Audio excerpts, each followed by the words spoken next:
views and opinions expressed in this program are those of the participants and do not necessarily reflect the views of BronxNet or the program underwriters.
Welcome to the Bronx Opera on BronxNet. I'm Ben Spearman, Bronx Opera's General Director. You're about to watch a performance from our 2007-2008 season, Ruggero Leoncavallo's immortal tragedy, Pagliacci, translated into English as Clowns. Originally set in the late 19th century in southern Italy, our English-language production brought the action to the present day, placing this clash of classic commedia dell'arte and harsh reality in New York City at the end of a street festival. For this production, our scenery was by Ken Ross, costumes were by Meg Zeter, lighting was by Joshua Rose, production management was by Scott Schneider. Our director was me, Benjamin Spearman. The conductor was Michael Spearman. You'll see Kirsten Chambers as Nedda, tenors Percy Martinez and Jacob Feldman as Canio and Beppe, respectively, and baritones Juan Jose Ibarra and Peter Kendall Clark as Tonio and Silvio, also respectively. Speaking of Juan Jose Ibarra, he's here with us now. Hello. Hello, Juan. How are you? I'm doing great. How are you, Ben? Good. So as we were just talking before we started recording here, this production was coming up on, actually, it's actually more than 13 years ago, these performances. What do you remember about this Pagliacci? What do I remember? I think I mean there's so many things, so many aspects of it, but when I think about this this production and the rehearsal process and the performances, the first picture that comes into my mind is the rehearsal room that we were in at was it at Lehman? Yeah, it was at Lehman. Probably was at Lehman, yeah. And the chorus being there because we did the big commedia scene towards the end, right? And just the energy and the fun, because you're doing the show within the show, and there being an audience, and I don't know, that whole process there was a lot of fun. And because I was, when you rehearse, you're not always playing for an audience, and there I was playing for an audience, right. And I was kind of working out the bits and the character with them there, and developing that as well, so that was a lot of fun. And then of course this is very singerly of me to talk about, but opening the show and doing the prologue and worrying about whether I was going to have a high A flat that everyone expects to hear in that, and then getting ready with the backup in case I didn't feel like I was going to have it. I mean, that was that was really kind of nerve-wracking. So, and I have fortunately video of that, and I'm still happy with how things worked out for the video, especially. But well, you should be.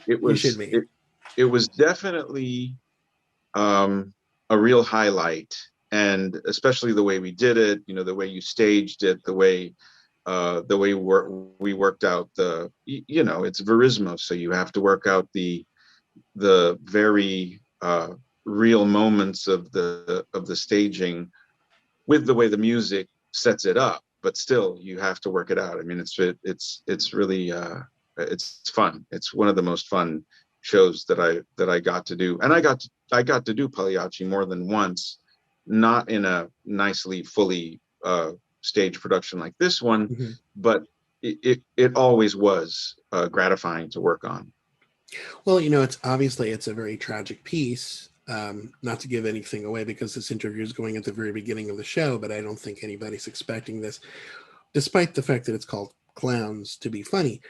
But within the course of this piece, there's so much fun to be had, and the way that we did it, which was updated and really at the end of, I've called it the San Gennaro Festival, but really, what was in my mind were the street festivals that happened in the neighborhood around Lehman when I was a kid growing up around there. And for anybody that knows the geography, 204th Street between the Concourse and Jerome was where the fair ended, and you'd have this stage and the rock band would be there and they'd be playing whatever they were playing. And in my mind, that was where the Commedia took place. And when the crowd takes a look at what we've done, when people see the video that we're about to show, they'll see that the way our set designer Ken Ross put it together was it looked like a Parks Department Wenger wagon, that sort of like trailer piece that is brought to every park in New York City to do whatever show they're going to do, whatever band's going to play. Right. And we had a yellow line down the middle, down center stage to kind of say, okay, this is set up in the middle of the street.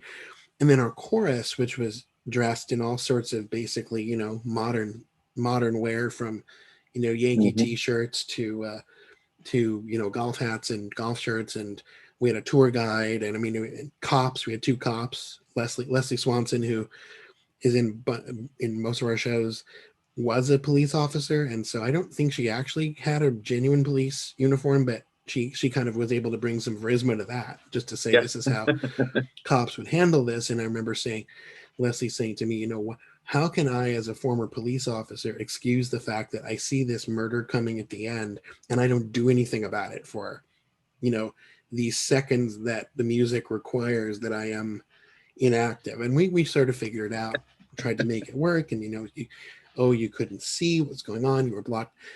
But like within that, of course, as you said, this is verismo. And I just wonder for you, if you remember the scene, that Tonio's duet with Nedda, in which Tonio, tells Nedda that he loves her, and Nedda reacts, not well. If you have any, was wondering if you have any particular memories of rehearsing that and creating that within the context of a modern production, where the verismo is even more important because there's no distance of time and setting and language in this case. And exactly, I was going to say the situation, it doesn't matter what period the situation of that duet were to take place, because within the framework of the story, the audience is supposed to either be repulsed or have sympathy for the guy who is, they say he's some say that he's intended to be deformed in some way, or he's just or he's not mentally all there. There's some reason that he's an outsider, that he's somebody who is not in her league, as it were. Right. And so however it gets played, whether he's I think there's been the whole humpback idea, or he's just a lug, or he's there's something about him. He's not her type. Let's put it that way. He's not her type. Yeah. And even within the group of players, he's not good enough to be on stage. He's not gonna, he's sub in the culture. Right. He's the heavy. He's the obstacle, I guess. The obstacle in the play within the play. The obstacle within the daily work environment of this theater troupe. He doesn't really matter. He's there. There's a lot of possibility for background in that aspect of it. But in the duet, where he is taking a big risk. I felt like it was him deciding he was going to take the risk to express his love for her, and that, you know, that he feels deserving of her attention, or that he is good enough to take care of her, or, you know, any of that.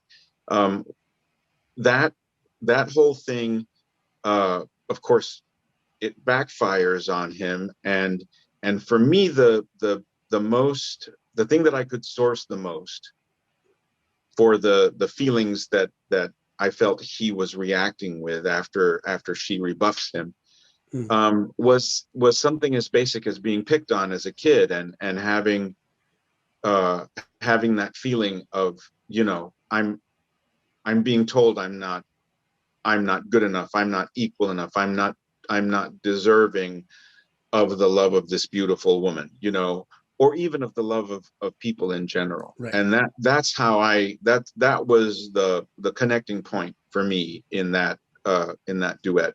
And then, of course, the grown up thing, because you don't really think about this kind of thing when you're a kid, but the grown up thing in that duet is to decide, because it's the turning point, it's to decide, I'm going to get revenge, Right. and I know how to do it, and I'm going to, you know, I mean, he's already been thinking about this, it seems. But the vengeance part of it is the grown up, for me, is the more grown up side of it, and that is the ugliness that leads to the, you know, the tragedy that we're talking about. Right, because he sees Neda with her lover, and Yeah. he then decides to get his revenge. He knows exactly how to do it, to bring the husband, and that sets everything. All of the tension that we've seen in the beginning of the piece amongst Canio and Neda and Antonio, and really the whole troupe, obviously is not, they're not having a great time with each other. Yeah. And you know, Tonio's pursuit of Neda, you know, gives that, it's kind of what cracks the nut, and everything comes out at that point, and then Tonio gets his revenge.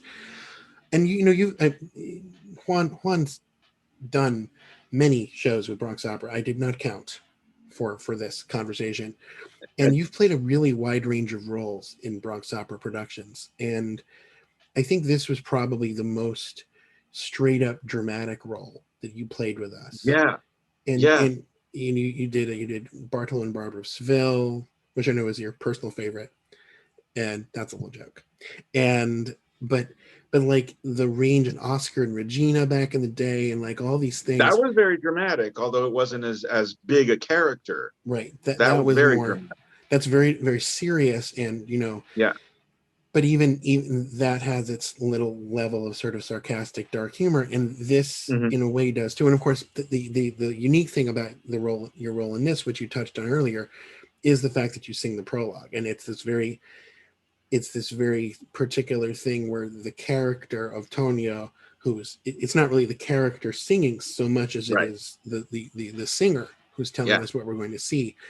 Yeah. And other than, of course, I mean, it's a major tour de force for you as a singer, which you nailed.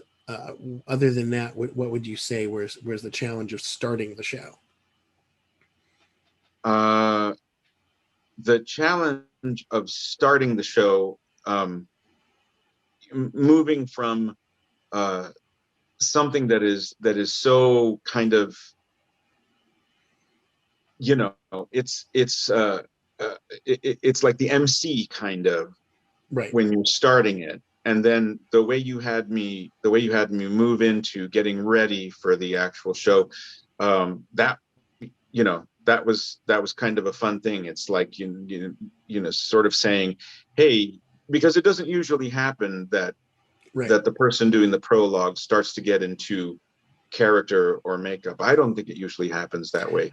I don't think so either. Sometimes he's actually dressed as a clown, right? Right. Already. Right. Right. But so this started out as somebody who's just kind of, probably the guy who runs the theater, right?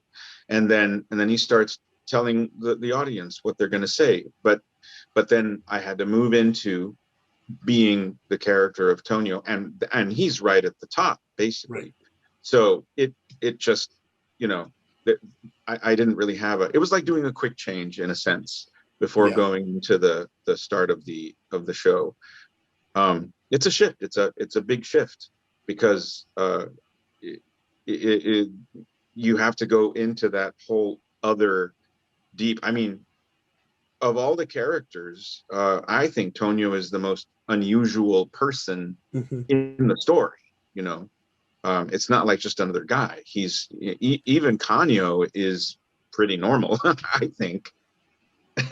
Yeah, But it's got a lot of levels. And I wanted to also say just quickly that people will see a character that isn't really part of Pagliacci in this video, and that's because we did Pagliacci on a double bill with the impresario. And what I did back then is I had the character the actor who ends up playing the impresario, the person who runs the company, was I think the one who's helping you get dressed, and is then the person at the very end of the show who says the comedy is over, la commedia è finita, which is a little bit of, I did want to make sure I said that because originally the shows had this weird interconnection, and seeing Pagliacci alone without impresario may not make as much sense, but that was the rationale.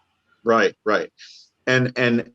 And he's a third option. You created a third option for who says that line, because there's always been a little bit of a dispute as to whether it's Canio or Tonio who says the line. At the end it's typical, and you've known me long enough to know that if the answers are A or B, I will come up with C. And that was basically what that was. So I wish I actually could talk to you longer. I want to thank you for joining me, Juan. As always, it's great to talk to you. And now we're going to bring you back to our performance of May 11th, can you believe, 2008, at the Levenger Theater at Lehman College. And welcome to and enjoy Pagliacci.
Sometimes you hear some actors say, the tears that we shed are not real, we're faking.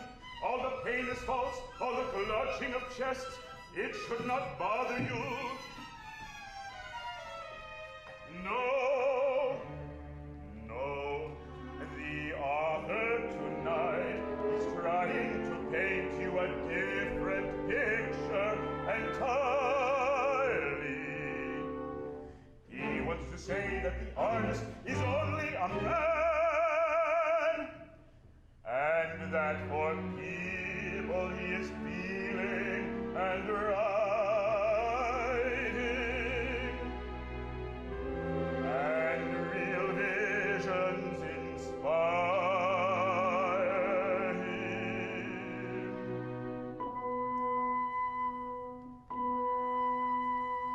His visions come from memories he felt one day, memories from childhood. He wrote all he saw and cried as a child would with the rhythm. The time marked by his pounding heart. Watch us, you'll see true love, and you will see love as it leads to madness, and you will see hate and the tragic ending, cries of grief and bitterness, screams of rage and madness, and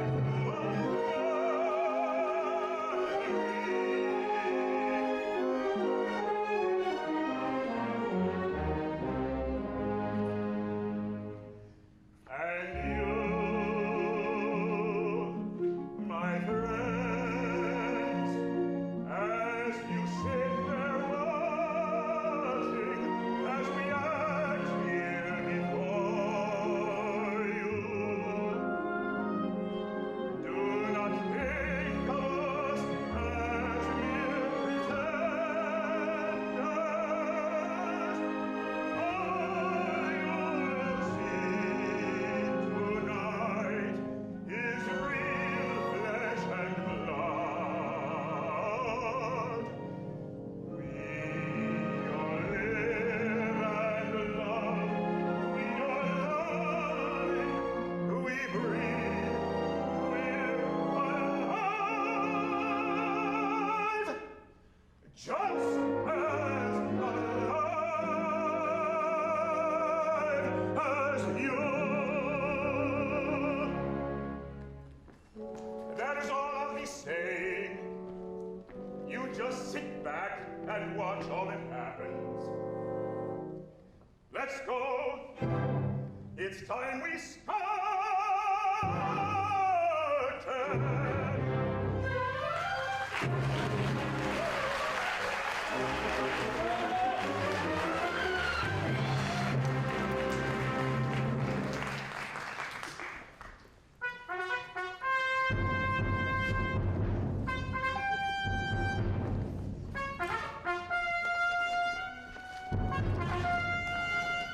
Hey!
Pagliaccio, Lucidio fool, and his wife and a lover.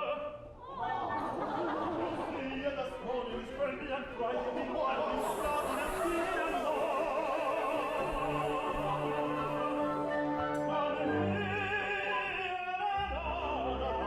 You never regret it, and by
after He's sending you away so he'll have his chance with Ninja. Not funny.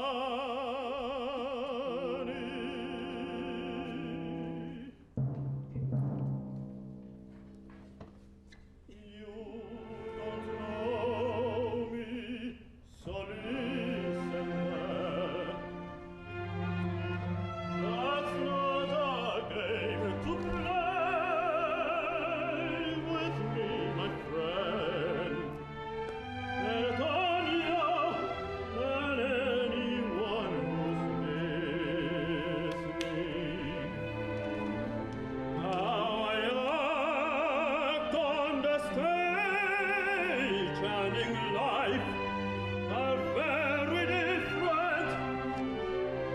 Yes, up there I am pretending.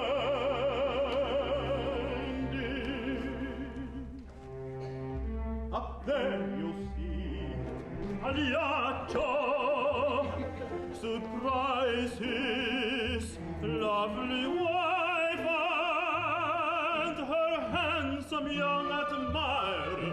Then comically he'll scold her. When he's calmer, you will see him cower, beaten by her lover. And you all will clap loudly and wet yourselves with laughter. But if Netta and someone here will be, I am serious.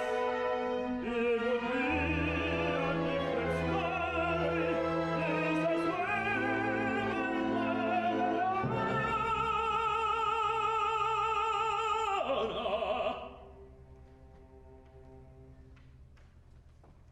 Now you know me,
feelings. You wrote me. Today's not the time, not the time. Tonight when we're acting. Netta, This evening. Tonight when you're playing. Now till then be quiet. stop laughing, Netta. Till later. My tears and my passion, my love and my sorrow. Don't laugh at me. Stop laughing. I'm lost and I'm dazed now. I'm dazed by my love. Netta, Netta. Your love and pain will keep till then. No, it's here that I will talk to you, and now that I will talk to you. And you will hear me out. I love you, and I want you so. And I will have what I wanted. Oh, tell Master Tonio, it's your back needing a beating. I slap me to the bone, but when it takes to cool down. You mock me, wretched woman. By the blood of the Savior, listen. I find a way to get you. Get me, oh, let's go to the corner. Shut up! It's time I kissed you. Stupid! Goodbye, and I will have you.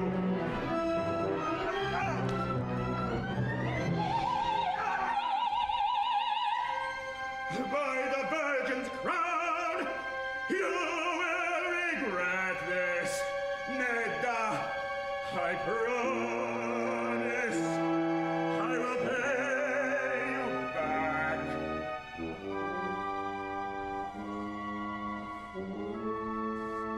Finally gone. The snake has shown his nature. Tonio the cobra. He soiled me. Your mind and heart are filthy. His body filthier. Netta! See you! Did he see you? Be more careful. Ha ha! It's no risk at all I'm taking. And I'm better. I saw them with my friends there. My friends will keep them drinking. I'm smart, love, and I came by a back way. No one saw me. I'll meet sooner. Antonio would have seen you. Ha! Tonio's an idiot! The idiot is a problem. He loves me. Ha! He was here. He told me. He was insane. He was a beast. And then he kissed me. He was God! I had to win him. The dog was stunned then. His passion was sunk.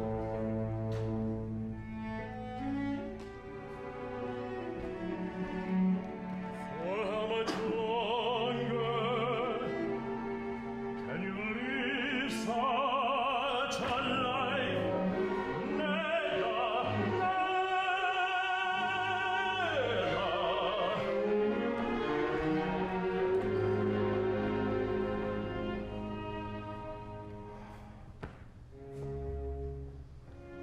you know my life is yours. Netta, Netta, don't leave me. Tonight the fair will end. You will be gone tomorrow.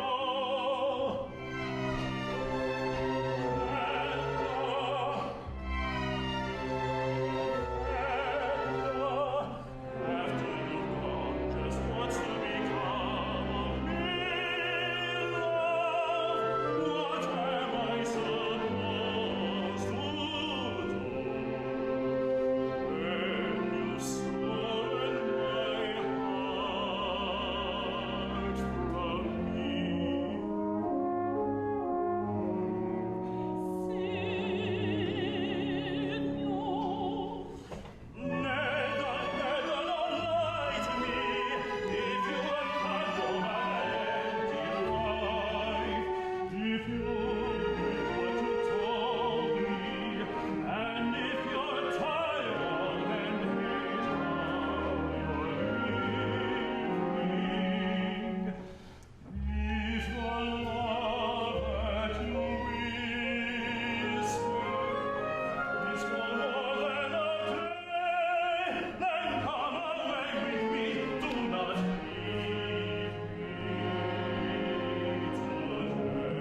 meet you back here. We'll both be careful, make sure nobody sees us. Now and always, in her sempre, I'll be yours.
Ah!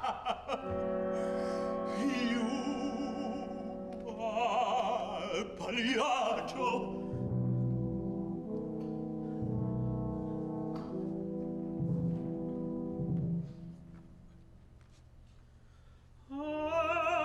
Spread a pale face and then put on the costume.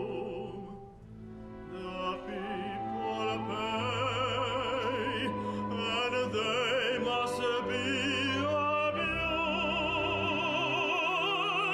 As Arlequin seduces Colombina, laugh them, Pagliaccio, you laugh, and they applaud. Just turn your anguish into wails of laughter, and turn your pain into laughter, smiles of woe.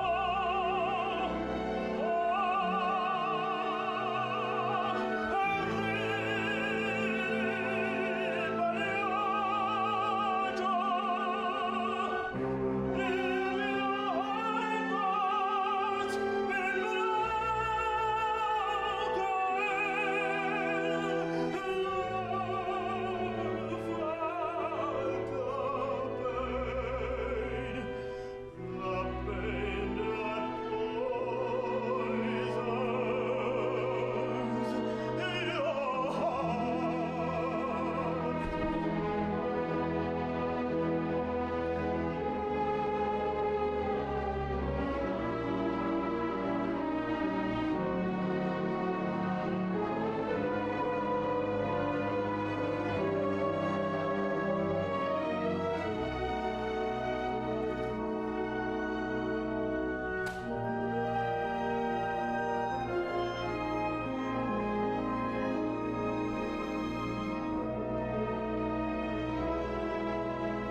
thanks to her, she almost nearly made me late. She's always made me late. You know that you can never make. She's always right. I'm here, right away.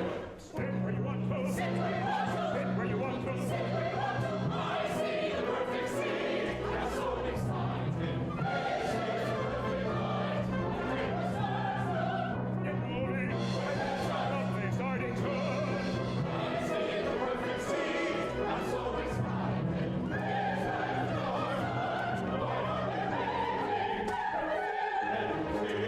That's it. The show will soon be starting.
sospirando aspetta il poverino.